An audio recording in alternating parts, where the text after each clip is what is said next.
नमस्कार, स्वागत है आपका 18 आवर्स स्वदेश पर। आप देख रहे हैं कल की तैयारी, यानी कि बाजार बंद होने के बाद सबसे अहम शो, जहां पर हम आपको कल की तैयारी भी करवाते हैं। आज बाजार का सेटअप कैसा रहा और साथ साथ हमारे व्यूअर्स के जो लगातार सवाल आते हैं उनका जवाब देने की भी कोशिश होती है। हमारे साथ हमारी एक्सपर्ट की पैनल भी जुड़ी होती है, जो कि लगातार बाजार पर अपना आउटलुक और साथ ही आपके सवालों के जवाब देती है और अपने स्ट्रैटेजी और साथ ही दमदार पिक्स भी आपके लिए लेकर आती है। तो बाजार बंद होने के बाद का सबसे अहम और सबसे खास शो, कल की तैयारी। चलिए शुरुआत करते हैं। शुरुआत आज के बाजार के साथ, जो कि भारी गिरावट दिखा रहा था। हर तरफ बिकवाली का दबाव, भारी गिरावट के साथ कह सकते हैं कि सारे के सारे इंपॉर्टेंट लेवल्स जो हैं उसको लगातार बाजार तोड़ता हुआ। सेल ऑफ इंटेंसिफाई हुआ। अप्रैल 2023 के बाद अपने 200 डीमा के नीचे फिसलता हुआ निफ्टी। लगातार हम आपको बता रहे हैं कि बाजार की गिरावट के पीछे के 7 विलेन कौन से, यानी कि बड़ी बड़ी रीजंस क्या हैं जिसके चलते गिरावट है। एक तो एफआईएस की बिकवाली, जिसका दौर लगातार जारी है। अक्टूबर के महीने में भी गिरावट हमने देखी, उसके बाद भी एफआईएस की बिकवाली जो है इंटेंसिफाई ही होती रही। अमेरिकी बाजार से जो डर का माहौल पैदा होता हुआ दिखा। यूएस प्रेसिडेंशियल इलेक्शंस जब हुए उसके ठीक बाद लगा था कि सेंटिमेंट्स जो है बूस्ट अप होते हुए दिखेंगे, लेकिन वो तो एक ही दिन का फ्रॉड था जो कि तुरंत फ्रिजल आउट होता हुआ देखने को मिला। वैल्यूएशंस जो है वो अब भी काफी महंगे नजर आ रहे हैं। निफ्टी का पीई 24 टाइम्स और 10 साल के ऐतिहासिक औसत पर, तो ये भी एक बड़ी कंसर्न है। और इसके अलावा चीन की चिंता जो है लगातार कायम है। स्टिमुलस, सस्ते वैल्यूएशन से विदेशी निवेशक जो है वो लगातार वहां आकर्षित होते हैं, जो कि भारतीय बाजार के लिए एक चैलेंज के तौर पर साबित होता दिख सकता है। रिजल्ट सीजन, हमारे रिजल्ट सीजन में भी हमने देखा कि कोई खास मोमेंटम नहीं दिखा। बिल्कुल हैपनिंग नहीं थे नतीजों का सीजन, तिमाही नतीजों का सीजन अब तो दौर खत्म भी हो रहा है और इसके ठीक बाद हम देख रहे हैं मोमेंटम जो है बिल्कुल गायब। अक्टूबर में रिटेल महंगाई दर 6% के पार, यानी कि जो टॉलरेंस रेशियो था, टॉलरेंस लेवल था आरबीआई का, उस लेवल से भी पार जाती हुई। 4 से 6 का टॉलरेंस रेशियो था और रिटेल महंगाई 6 के पार जाती हुई देखने को मिली। तो ताजा आईपी सीपीआई डेटा से भी कोई रिलीफ या रिलैक्सेशन नहीं मिले और रुपए में रिवर्स गियर है, जो कि बाजार को काफी हद तक गिरावट ही दे रहा है। इसके अलावा अगर आप देखेंगे आज के सत्र में इंडिया विक्स 7% के ऊपर जाता हुआ देखने को मिला, जो कि एक बड़ी कंसर्न है। और बैंक निफ्टी 50,000 के नीचे 16 अगस्त के बाद। तो किसी भी तरह के एडवेंचर से दूर रहने की राय लगातार हमारे एक्सपर्ट्स आपको दे रहे हैं, क्योंकि ब्रॉड बेस्ड सेलिंग का दौर जो है इस वक्त बिल्कुल नजर आ रहा है। आइए हमारे एक्सपर्ट्स को जोड़ते हैं, उनसे समझते हैं कि इस बाजार में करना क्या है, क्योंकि बिकवाली जो है हर दिन नए रिकॉर्ड पार कर रही है। हमारे साथ अब मोतीलाल ओसवाल फाइनेंशियल सर्विसेज से विमेन फ्रॉम मोतीलाल ओसवाल स्नेहा पोद्दार जुड़ गई हैं और साथ ही जेएम फाइनेंशियल सर्विसेज से वीपी टेक्निकल रिसर्च तेजस शाह भी जुड़ गए हैं। स्नेहा, तेजस, बहुत स्वागत है आपका 18 आवर्स स्वदेश पर अपना समय देने के लिए शुक्रिया। स्नेहा, शुरुआत आपसे करना चाहेंगे। देखिए, मार्केट में ना अब कोई स्ट्रैटेजी बिल्टअप करे या नहीं, सवाल ये बड़ा है, क्योंकि इन सिनेरियोज में हर दिन हम देख रहे हैं कि गिरावट कल जो दिखी थी वहां से गिरावट और गहराएगी। अब कल की तैयारी में हम कल की तैयारी करवा रहे हैं हमारे व्यूअर्स को, तो स्ट्रैटेजी बताइए, कहां पर आपकी नजर है, बताइए। Kindly unmute yourself Sneha. जी हाँ। So good afternoon. स्ट्रैटेजी के तौर पे मैं ये कह सकती हूँ कि कल भी शायद हमें थोड़ी और गिरावट देखने को मिल सकती है, तो होल्ड ऑन करें, क्योंकि एक दो दिन की और गिरावट के बाद थोड़ी बाउंस एक्सपेक्टेड है मार्केट में। उस बाउंस में ट्राई करें कि अपने पोर्टफोलियो को थोड़ा लाइट करें, बिकॉज अभी भी मार्केट कुछ एटलीस्ट 5-6 महीने कंसोलिडेशन मोड में रहेगी, या हमें एक थोड़ी अच्छी और गिरावट यहाँ से नीचे के लेवल्स पे देखने को मिल सकती है। तो मेरी सलाह ये रहेगी कि अभी 1-2 दिन होल्ड करें, पर जब बाउंस बैक आए तो उसमें अपने पोजीशंस को लाइट करने की कोशिश करें। तो बाजार में बिल्कुल कॉशियस रहने की राय इस वक्त नेहा की तरफ से। तेजस, गुड आफ्टरनून, आपका भी स्वागत है। बेयर ग्रिप बिल्कुल टाइट होती हुई इस वक्त नजर आ रही है और नो रिलीफ फ्रॉम एनीवेयर। कैसे देख रहे हैं मार्केट के ट्रेंड को आप? देखिए, मार्केट का जो ट्रेंड है वो अभी भी वीक है, बट अगर आप देखेंगे तो निफ्टी अभी एक क्रूशियल सपोर्ट के करीबन ट्रेड कर रहा है। वो है 200 डे मूविंग एवरेज। अगर आप डेली चार्ट देखें निफ्टी का, तो पिछले 12 से 18 महीने में जब भी कोई बड़ा करेक्शन आया है, निफ्टी ने कभी 200 डे मूविंग एवरेज तोड़ के बंद नहीं दिया है। आज इंट्राडे में थोड़ा गया था नीचे, but I think so closes above that level. So मेरे हिसाब से कल का एक अहम दिन रहेगा। 23,500 का बहुत अच्छा स्ट्रॉन्ग सपोर्ट है और उसके करीबन ही निफ्टी की 200 डे मूविंग एवरेज है। तो मेरे हिसाब से थोड़ी एक हल्की सी पुल बैक रैली आ सकती है निफ्टी में। और बैंक निफ्टी की हम बात करें तो बैंक निफ्टी में भी अगर देखेंगे तो 49,800 टू 49,900 के करीबन उसका 200 दिन की मूविंग एवरेज है। तो मैं एक्सपेक्ट कर रहा हूं कि एक हल्की सी बाउंस बैक रैली आ सकती है कल के लेवल में। अगर ये वीकली क्लोज अगर 200 डे मूविंग एवरेज के नीचे देता है तो फिर बाजार में और भारी गिरावट आने की शंका है। But I am taking a contrarian bet और मुझे लग रहा है एक हल्की सी पुल बैक रैली आ सकती है पहले। Okay, so again, quite a big contra, in fact कह सकते हैं, quite a big daring इस वक्त के बाजार में कह सकते हैं, क्योंकि बिकवाली जो है हर तरफ हावी होती हुई, और ये बात सही भी है, रैशनल अप्रोच लेकर ऑप्टिमिस्टिक नजरिया भी बाजार पर रखना चाहिए। ये सवाल जरूर है कि गिरावट कितनी गहराएगी, लेकिन ऐसे में पोर्टफोलियो बांधने का भी एक समय है और सही समय पर सही स्टॉक्स का चुनाव, यही सबसे बेहतर रणनीति कहलाती है। लेकिन चलिए सवाल जवाब का सिलसिला भी शुरू करते हैं हम, और सवाल पूछने का तरीका आपके टीवी स्क्रीन पर फ्लैश होगा। लगातार हम हमारे व्हाट्सएप और सोशल मीडिया हैंडल्स आपको आपके स्क्रीन पर फ्लैश कर दिखा रहे हैं। हैशटैग कल की तैयारी को फॉलो कीजिए आप, और अपने सवाल जो है हम तक पहुंचाइए। हमारी पूरी कोशिश होगी कि कल की तैयारी में मार्केट से जुड़े आपके हर सवाल का जवाब हम आपको सही और सटीक दे पाएं। पहला सवाल इंजीनियर्स इंडिया लिमिटेड पर श्याम चंद्र धर का है। 1000 शेयर्स की खरीदारी इंजीनियर्स इंडिया लिमिटेड पर श्याम चंद्र ने की है। अपने एंट्री लेवल्स जो हैं वो 206 के वो बताते हैं। एक बार इंजीनियर्स इंडिया के स्टॉक प्राइस को देखते हैं। 180 के लेवल्स पर आज क्लोजिंग हमने देखी। 4% की गिरावट स्नेहा, बिकवाली का दबाव बाजार में, और इनफैक्ट आज तो हर सेक्टर हर पॉकेट में गिरावट थी, इसमें कोई भी स्टॉक नहीं छूटा। लेकिन इस गिरावट के साथ साथ टेक्निकली स्टॉक प्राइस को देखकर आप बताएं, इंजीनियर्स इंडिया में श्याम चंद्र को राय क्या देंगे आप? 180 के लेवल्स पर ये क्लोज हुआ है, और इनफैक्ट अगर देखें इनकी खरीदारी के स्तर 206 के हैं, तो नुकसान झेल रहे हैं।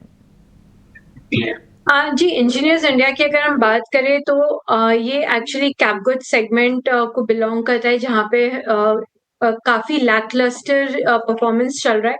सो बेसिकली जो गवर्नमेंट की जो केपेक्स साइकिल है काफी मंद चल रही है। एज सच हमें उसमें पिकअप नहीं देखने मिला है। इवन प्राइवेट केपेक्स में भी बहुत ज्यादा पिकअप नहीं है। सो जब तक ये केपेक्स साइकिल पिकअप नहीं होगा तब तक ये पूरा सेक्टर ही थोड़ा अंडर परफॉर्म करेगा। Having said that, engineers India एक क्वालिटी कंपनी है। सो एक बार ये इलेक्शन फेज ओवर हो जाएगा तो गवर्नमेंट की केपेक्स साइकिल भी रिवाइव होने की संभावना है। तो मेरी सलाह रहेगी कि इस स्टॉक को होल्ड करके रखें। अगर ये लॉन्ग टर्म के हिसाब से लिया हुआ है तो इसे डेफिनेटली होल्ड करके रखें। कुछ टाइम बाद इसमें बाउंस देखने को मिलेगा। को इंटैक्ट रखिएगा। इस वक्त बाजार के सेंटिमेंट्स जो हैं वो कमज़ोर ज़रूर नज़र आ रहे हैं, लेकिन जिस तरह से स्नेहा हमें समझा रही है, on long term play engineers India जो है प्रॉमिसिंग नज़र आता है। 179 के लेवल्स इस वक्त आप देख रहे हैं, लेकिन आपकी पोजीशंस जो है वहां से नीचे जा गिरा है। पोजीशन को इंटैक्ट रखें और वक्त वक्त पर इसे रिव्यू ज़रूर करते रहिएगा। अगला सवाल रवि पटेल का है MRPL पर। Tejas oil refining counters, Chennai petro, MRPL दोनों पर ही आउटलुक दीजिएगा, लेकिन इन्होंने खरीदारी MRPL की है। 1375 शेयर्स खरीदे हैं और खरीदारी के दाम जो है 169 के। करंट मार्केट प्राइस को अगर देखेंगे 152 के स्तर पर, ज़्यादा बड़ी मात्रा में खरीद है, इसलिए नुकसान भी है, और करीब 22-25 हज़ार का नुकसान ये झेल रहे हैं। MRPL, चेन्नई पेट्रो दोनों पर राय क्या रहेगी? ये स्टॉक लगातार गिर रहा है। ये स्टॉक ने जुलाई 2024 में 253 का टॉप बनाया था। उसके बाद हमने एक लगातार स्टॉक में गिरावट देखी है। स्टॉक ने रिसेंटली बॉटम बनाया 141 के करीबन, उसके बाद हमने एक पुल बैक रैली देखी है। मुझे लग रहा है ये 140 और 138 का एक अच्छा खासा स्टॉक में सपोर्ट है। जब तक ये टूटेगा नहीं है, मुझे लग रहा है ये पुल बैक रैली जो स्टॉक में आ रही है वो कंटिन्यू हो सकती है। स्टॉक में जो मेजर रेजिस्टेंस बैठ रहा है वो करीबन बैठ रहा है 170 और 172 के बीच में। तो यहाँ से अगर कोई रैली आती है तो 170, 172 में निकल जाना चाहिए और इनको स्टॉप लॉस लगाना चाहिए 140 का। क्या 140 का एक स्टॉप लॉस मेंटेन करना है सेलॉन राइज की इस वक्त राय एमआरपीएल पर आपको मिल रही है। देखिए, नुकसान आप ऑलरेडी झेल रहे हैं, लेकिन बाजार के सेंटिमेंट सुधरने पर एमआरपीएल के स्टॉक प्राइस में थोड़ी movement on a positive side दिखे तो एक बार निकलने की ही चेष्टा करें। ये राय हमारे एक्सपर्ट्स की तरफ से। सचिन यादव का अगला सवाल है और इनका सवाल जो है ये कैस्ट्रॉल इंडिया पर है। कैस्ट्रॉल इंडिया के स्टॉक्स में 200 शेयर्स की खरीदारी इन्होंने की है। 241 अपने एंट्री लेवल्स ये बता रहे हैं हमें। करीब 10,000 रुपए का नुकसान है क्योंकि करंट मार्केट प्राइस 190 के लेवल्स पर ये स्टॉक ट्रेड करता हुआ बिकवाली जो है यहाँ पर देखने को मिली है। नेगेटिव ब्रेकडाउन हम देख रहे हैं यहाँ पर स्टॉक में। स्नेहा, जिस तरह के सेंटिमेंट्स इस वक्त बन रहे हैं, कैस्ट्रॉल इंडिया इनके लिए राय क्या होगी? कैस्ट्रॉल इंडिया पे मेरी सलाह रहेगी कि वो निकल जाए इस लेवल्स पे, बिकॉज ओवरऑल ऑटो सेक्टर को लेके काफी नेगेटिव व्यू बन रहा है। दो इन्होंने नंबर्स अच्छे नंबर्स दिए हैं और अच्छी एक ब्रांड इन्होंने इमेज बिल्ड की है, प्रोडक्ट ऑफरिंग्स अच्छे, बट स्टिल जो ओवरऑल डिमांड है कहीं ना कहीं थोड़ी सी ल्यूकवार्म डिमांड है। सो ये 2-3 क्वार्टर्स डिमांड ऐसी थोड़ी सबड्यूड रहेगी। तो मेरी राय रहेगी कि वो अभी निकल जाए और फिर कुछ क्वार्टर बाद वापस रिव्यू करके इसमें एंट्री कर सकते हैं। तुरंत प्रभाव से एक बार एग्जिट की सलाह आपको मिल रही है कैस्ट्रॉल इंडिया पर। इसे रिव्यू कर सकते हैं और अपने वॉच लिस्ट में ज़रूर रख सकते हैं, लेकिन फिलहाल एक बार एग्जिट की ही राय बनती हुई। एक और सवाल देख लेते हैं। हमारे साथ अब जुड़े हैं चित्रा मित्तल। ये भी व्हाट्सएप के ज़रिए टाटा मोटर्स पर अपना सवाल पूछ रही हैं। टाटा मोटर्स के 200 शेयर्स इन्होंने खरीदे हैं। तेजस अपने एंट्री लेवल्स जो हैं 1050 के बता रहे। वैसे तो अगर आप देखेंगे ऑटो एंसिलरीज की चाल जो है बिल्कुल ही गिरावट झेल रही है। ऑटो बिक्री के आंकड़े भी हमने देखे जो कि ठीक ठाक ही दिखे, लेकिन वहां से कोई ज़्यादा कह सकते हैं कि एक्साइटमेंट या मोमेंटम नहीं देखने को मिला। रही बात और टाटा मोटर्स की, फंडामेंटली काफ़ी सारी चीज़ें हैं जो कि पॉजिटिव हैं। डेट लगातार कंपनी रिड्यूस कर रही है, कैगर बेसिस पर रिटर्न्स भी है, लेकिन एक रेंज में ही 775 से 1179-80 तक की रेंज में स्टॉक ट्रेड करता हुआ दिखता है। 786 इस वक्त निचले स्तरों पर ही ट्रेड कर रहा है। राय क्या रहेगी इनके लिए? देखिए, टाटा मोटर्स में हमने एक लगातार गिरावट देखी है। फंडामेंटली काफी स्ट्रांग कंपनी है, बट टेक्निकली भी चार्ट सेटअप वीक है। क्योंकि ये स्टॉक अभी एक ओवरसोल्ड में जोन में चल रहा है। मुझे लग रहा है एक पुलबैक रैली स्टॉक में आ सकती है, बट ये स्टॉक का जो हर्डल है वो करीबन 850 से 900 के बीच में काफी स्ट्रांग हर्डल है। तो यहाँ से अगर एक पुलबैक रैली आती है आने वाले 1-2 महीने में करीबन 900 के पास, तो फिर स्टॉक में से एग्जिट करना चाहिए। तेजस जी और स्नेहा जी, ये करंट मार्केट सिनेरियो को ध्यान में रखते हुए दो चीज़ें आपसे समझना मैं चाहूँगी। एक तो बैंकिंग और साथ ही आईटी के लिए लगातार ये कहा जाता है कि बैंकिंग बैकबोन है इकोनॉमी का, और आईटी जो है इस वक्त ग्लोबल सेंटिमेंट्स के साथ टच बेस कर रहा है और कमज़ोर बाजार में भी अपने आप को संभालता है। इस लिस्ट में फार्मा भी शामिल होता है, लेकिन इस वक्त फार्मा बैक सीट पर बैठा है। स्नेहा, आप बैंक्स में अगर कोई पसंदीदा निजी बैंक क्षेत्र, सरकारी बैंक क्षेत्र में से कोई स्टॉक पसंद आता है तो आप सबसे पहले बताएं, उसके बाद तेजस से आईटी पर मैं उनकी राय लूंगी। स्नेहा बताइए। जी, बैंकिंग में आईसीआईसीआई बैंक और एसबीआई पे बेट कर सकते हैं। तो दोनों ही बहुत ही स्टेबल बैंक्स है और कंसिस्टेंटली क्वार्टर आफ्टर क्वार्टर अच्छे नतीजे भी दिखा रही हैं। तो जहाँ पे बैंकिंग ग्रोथ में मॉडरेशन आई है, तो ये लार्ज बैंक्स के साथ स्टिक करने में बेटर रहेगा। एंड प्लस ये दोनों बैंक्स ने अपने एसेट क्वालिटी को बहुत ही अच्छे से मेंटेन किया है। तो मेरी सलाह रहेगी कि आईसीआईसीआई बैंक और एसबीआई देखें। प्लस एसबीआई में काफी अनलॉकिंग पोटेंशियल भी है।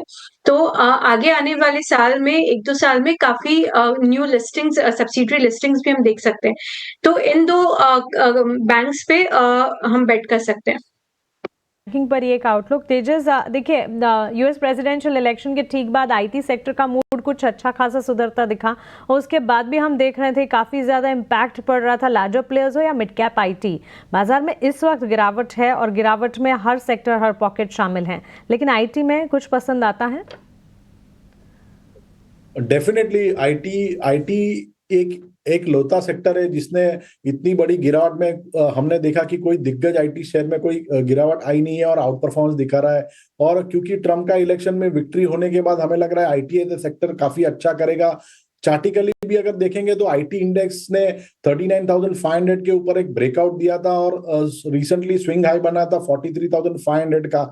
और उसके बाद आईटी में थोड़ी सी हमने मुनाफा वसूली देखी थी, बट अभी हमें लग रहा है कि आईटी में करेक्शन के बाद जो रैली है वो शुरू हुई है। अभी जो आईटी इंडेक्स है वो करीबन चल रहा है 42,400 के करीबन। हमें लग रहा है कि यहाँ से भी आईटी इंडेक्स 43,500 जो इसका प्रीवियस स्विंग हाई है वो टेस्ट कर सकता है, और वो अगर सरपास किया तो मुझे लग रहा है कि आईटी में 45,000 तक के भी लेवल आ सकते हैं। तो आईटी सेक्टर में जो मेरे पसंदीदा शेयर है वो है दोनों दिग्गज शेयर है। एक है इंफोसिस लिमिटेड जो हमने हमारे दिवाली पिक्स में भी हमारे क्लाइंट्स को रिकमेंड किए हैं, और करंट भाव पे मुझे टीसीएस भी काफी अच्छा लग रहा है। सो ये दो स्टॉक्स में मेरे हिसाब से अगर किसी का लंबी अवधि का नजरिया रहेगा तो डेफिनेटली यहाँ पे एंट्री ले सकते हैं।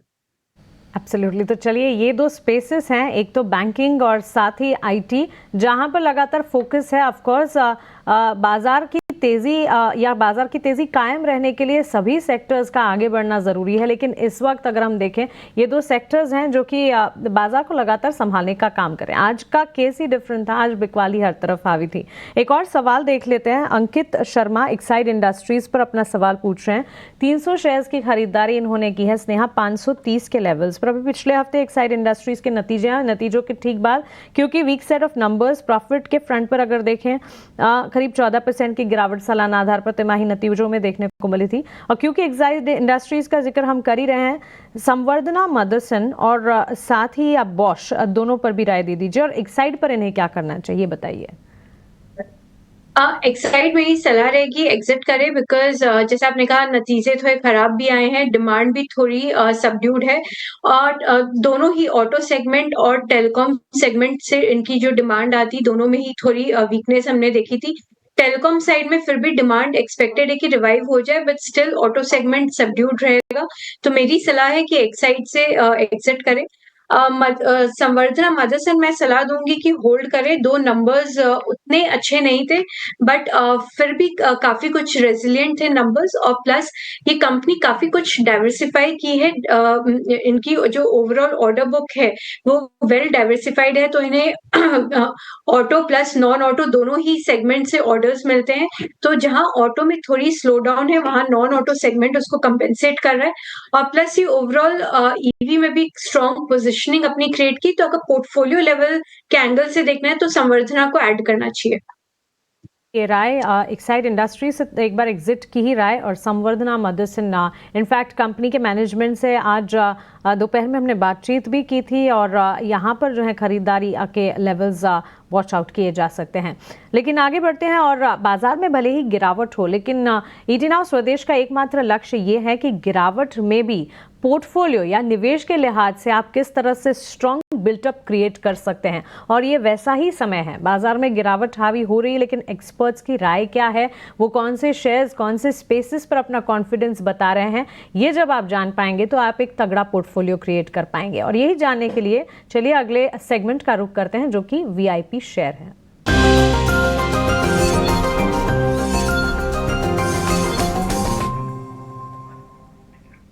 Okay Sneha, VIP shares category यानी वैल्यू इन्वेस्टमेंट पिक कैटेगरी में बताइए आपकी तरफ से कौन से स्टॉक्स हैं। मेरी पहली पिक रहेगी कोफोर्ज।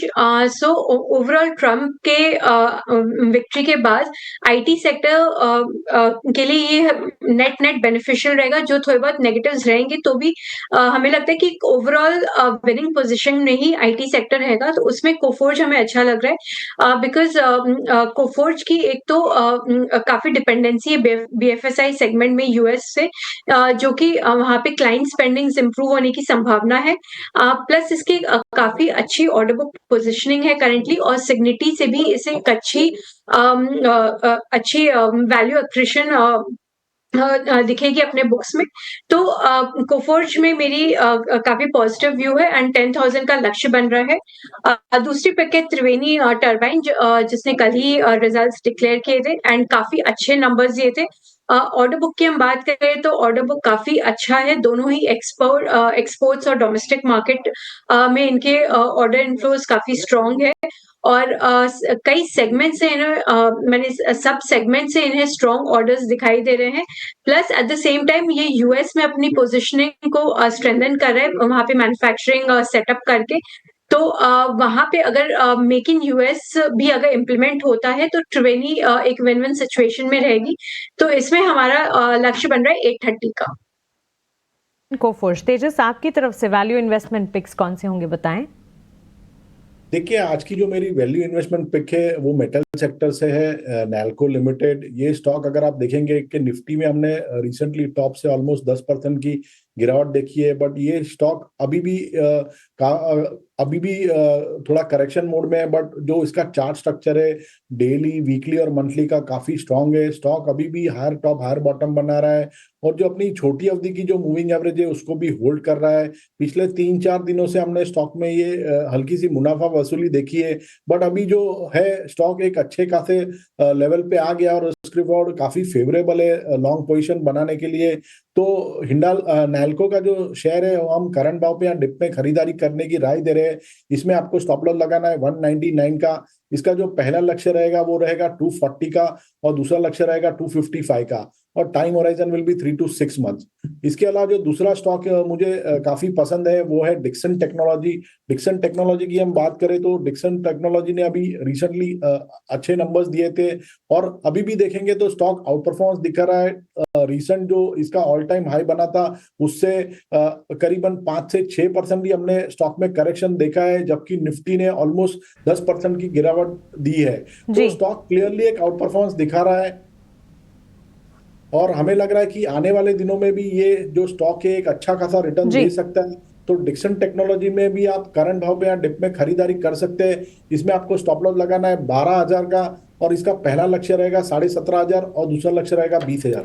बिल्कुल, तो चलिए नैल्को और डिक्सन टेक्नोलॉजीज तेजस की तरफ से उनकी वैल्यू इन्वेस्टमेंट पिक। तेजस जी, स्नेहा जी, बहुत शुक्रिया आपका हमारे साथ जुड़ने के लिए, सवालों के जवाब देने के लिए और हमारे व्यूअर्स के क्वेरीज जो हैं उन्हें सॉल्व करने के लिए। कल की तैयारी को हम यहीं समेटने जा रहे हैं, लेकिन 18 आवर स्वदेश पर खबरों का सिलसिला लगातार जारी है।